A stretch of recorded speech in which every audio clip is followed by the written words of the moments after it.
தாய்மொழியை தாங்களே அழித்து அழிந்து கொண்டிருக்கிறார்கள். எனவே என் அன்பு பிள்ளைகளே, அழிவின் விளிம்பில் இருக்கிற அன்னை தமிழ் மொழியை மீட்டு ஒரு தேசிய வீழ்ச்சியில் இருந்து அதை காக்க வேண்டிய புரட்சி உங்கள் கையிலே கையளிக்கப்படுகிறது என்பதை நீங்கள் மறந்துவிடக் கூடாது. நீங்கள் எல்லோரும் புரட்சி என்றவுடன் பயந்து விடாதீர்கள். மாநில சமூகத்திற்கு எதிரான அடக்கு முறைக்கு மருந்தே புரட்சி என்றால் மாமேதை மார்க்ஸ். இன்றைக்கு அடக்குமுறைக்கு ஆளாகி நிற்கிற ஒரு தேசிய இனத்தின் பிள்ளைகள் நாம். என்ன அடக்குமுறை இருக்கு அப்படின்னு நினைப்ப. இந்த கல்லூரி விழாவுக்கு என்னை கூப்பிட்டதுக்கு இதுக்கப்புறமே என் தம்பிக்கு என்ன அடக்குமுறை இருக்குன்னு தெரியும். ஆனால் ஒன்று, நான் உயிரோடு இருக்கிற வரை அவனுக்கு ஒரு கொம்பன் வந்து ஒரு கொம்பன் ஒரு இடங்கள் ஒன்று நின்று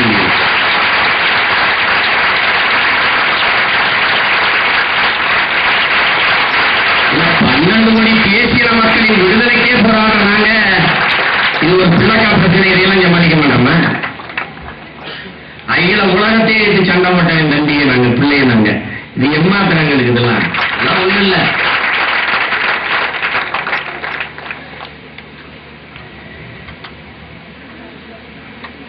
நினைத்ததை பேச முடியாது, எழுத முடியாது. உரிமையை இழந்துவிட்டால் அந்த உரிமையை கேட்டுப் பெறுவதற்கு போராடுவதற்கு இடம் இல்லை. இந்த நிலையில் அடக்குமுறை இல்லாத ஒடுக்குமுறை இல்லாத என்ன வேலை?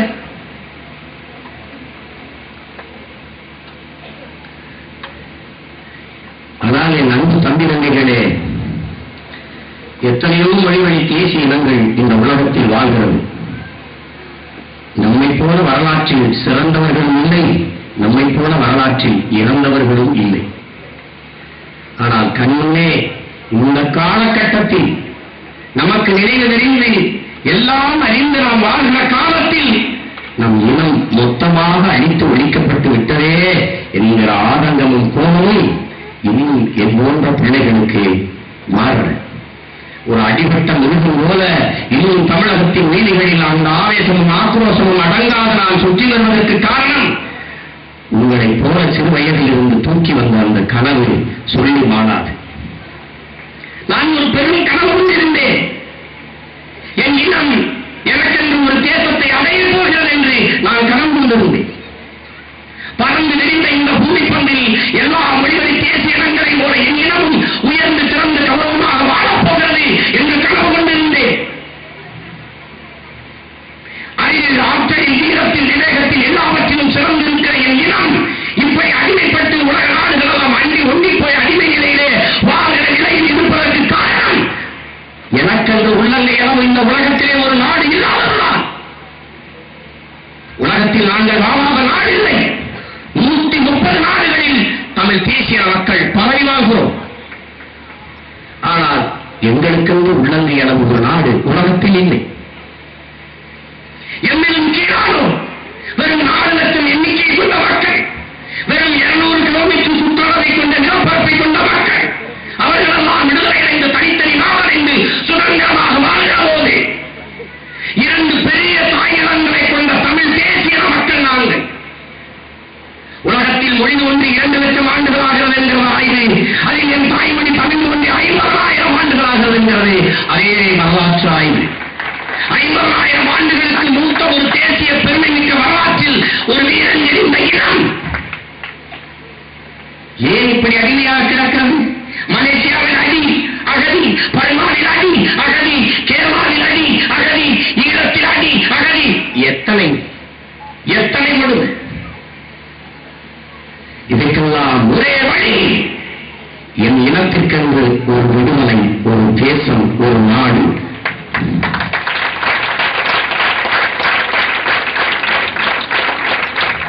இரண்டாயிரம் ஆண்டுகளுக்கு முன்பும் இதற்கு பின்பும் சரி,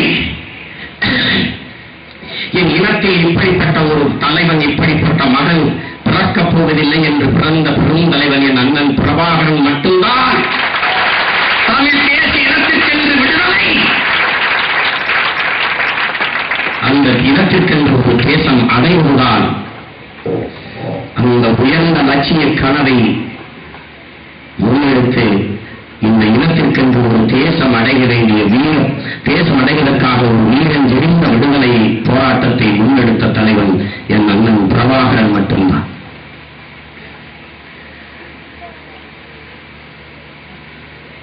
அந்த கனவின் மீது இருந்த பற்றில் தான் நானும் சரி, என் அப்பாவும் சரி, எண்ணற்ற இந்த தமிழ் பிள்ளைகள், உறவுகளின் தம்பிகள் எல்லாம் அந்த விடுதலையை அவ்வுயிராக எங்கள் மூச்சு காற்றாக நேசித்தோம். ஏன் நேசித்தோம்? என் அன்பு தம்பி தங்கைகளே, இவ்வளவு பெருமைமிக்க நம் தாய்மொழி தமிழ் இன்றைக்கு உங்கள் தேசிய கீதம் பாடப்படுவதில்லை.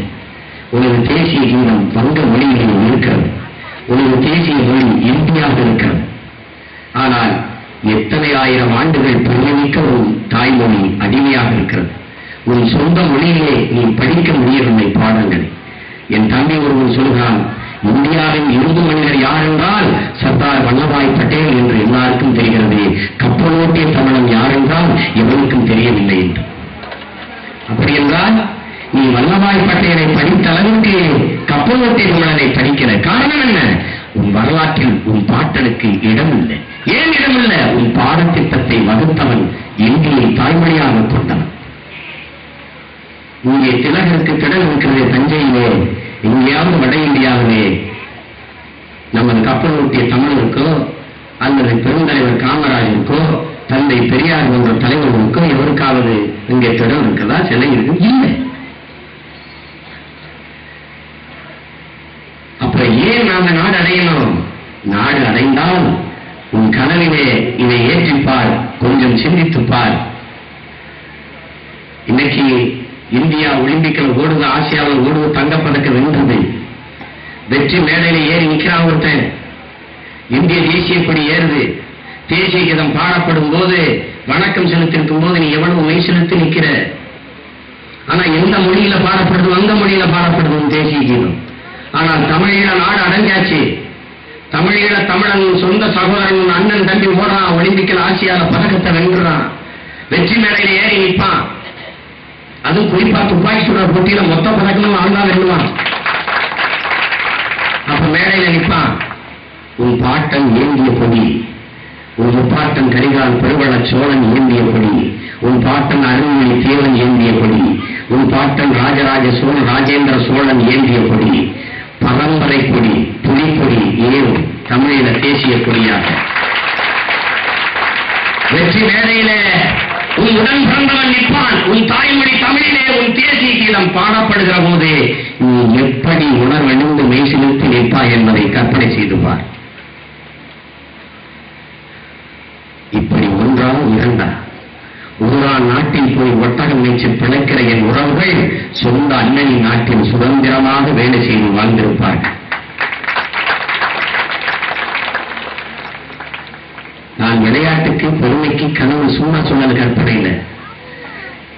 தமிழ் ஈழம் என்ற ஒரு நாடு மட்டும் இன்றேறம் பிறந்து வந்தால் என் அன்பு தம்பிகளே, 5 ஆண்டுகளில் உலக வரலாற்றிற்கு இணையான நாடாக என் தலைவன் பிரபாகரன் அதை கட்டி எழுந்திருப்பான்.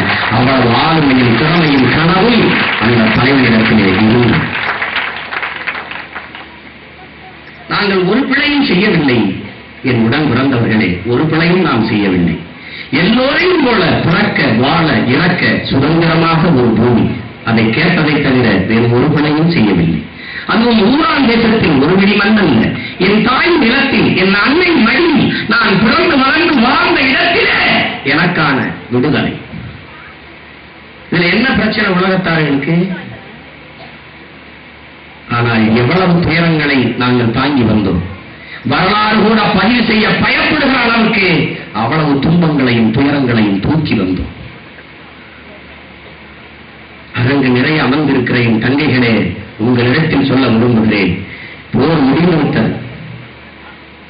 நம் உறவுகள் அத்தனை பேரும் முள்ளுக்கம்பிக்குள் சிறைபிடிக்கப்பட்டு விட்டார்கள். அந்த சிறைக்கம்பிக்குள்ளிருந்து ஒரு தங்கை எனக்கு கடிதம் எழுதுகிறார். நான் தமிழீழ மண்ணில் நின்றபோது என்னை சந்தித்த தங்கை, அண்ணா, நாங்கள் 15 தங்கைகள் இங்கே இருக்கிறோம் இந்த முகாமில். வருகிற வழியில் எங்கள் உடைகள் எல்லாம் கிழிந்து விட்டதன்னா, மாற்று உடைகள் அல்ல, மாற்று உடைகள் எங்களிடத்தில் இல்லை. வேற வழி இல்லாது இறந்து கிடந்த நம் உறவுகளின் உடலில் இருந்த உடைகளை உருவி அதை உடுத்திக் கொண்டு வந்தோம் அண்ணா. ஒரே நாற்றம், குளிக்க பழுதுளக்க தண்ணீர் இல்லை. ஒருவர் அருகில் ஒருவர் வர முடியாத அளவுக்கு ஒரே நாற்றம் அண்ணா. மாற்று உடை இல்லை, உணவில்லை, வேறு வழி இல்லை. நீ எங்களுக்கு ஒரு உடை வாங்கி, மாற்று உடை வாங்கி அனுப்பு, முடிந்தால் அனுப்பு, இல்லை என்றால் சயனைடாவது வாங்கி அனுப்பு. இதையெல்லாம் படித்த பிறகு ஒரு மனிதன் பேசவே கூடாது, போராடவே கூடாது என்றால் என்ன அர்த்தம்? பெற்ற தாய் தந்தையிற்கு முன்பு மகனை நிர்வாணப்படுத்தி, பெற்ற தாய் தந்தையிற்கு முன்பு மகனை நிர்வாணப்படுத்தி, பெற்ற தாய் தந்தையினை இருக மரத்தினை கட்டி போட்டுவிட்டு அவர்கள் கண்களுக்கு முன்பே அவள் அன்பு மகளை கதற கதற பாலியல் வல்லுறவு கொண்டு படுகொலை செய்ததை பார்த்த பிறகு, அம்மாவுக்கும் அப்பாவுக்கும் முன்பு என் அருமை தங்கைகளை நிர்வாணப்படுத்தி திறந்த மார்பை திருகி நீ என்ன கொண்டா என்று கேட்டு சிங்களன் சிரித்த பிறகு, இந்த சீமான் பேசவும் கூடாது, போராடவும் கூடாது என்றால் நான் புலியா அல்லது புழுவா என்பதை என் முன்னே திறந்திருக்கிற என் தமிழ் தம்பிகளும் தம்பிகளும் தான் முடிவெடுக்க வேண்டும். ஒரு நல்ல தமிழ் தகப்பனுக்கும் தமிழ் தாய்க்கும் பிறந்த எந்த தமிழ் பிள்ளையும் நாங்கள் செய்வது போன்ற செயல்களைத்தான் செய்வார்கள். மான தமிழச்சி மாறிலே பால் குடித்த எந்த பிள்ளையும் எங்களைப் போலத்தான் வெடித்து துடித்து எழுந்து போராடும். புழு கூட என் அன்பு தங்கைகளே தம்பிகளே அடித்தால் வெடித்து துடித்து எழுந்து போராடுகிறது. புழு கூட போராடுகிற போது புலிகள் நாங்கள் போராடவில்லை என்றால் எப்படி?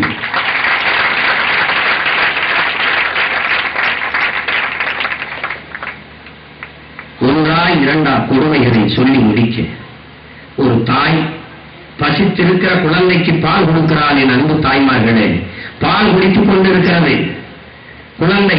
எங்கோ தூரத்தில் இருந்து அந்த துப்பாக்கி கொண்டு நெத்தியிலே பட்டு செத்து போனாள் தாய். தாய் செத்து போனது கூட தெரியாமல் அந்த பிணத்தின் அந்த மார்பை சுவைந்து கொண்டே இருக்கிறது குழந்தை.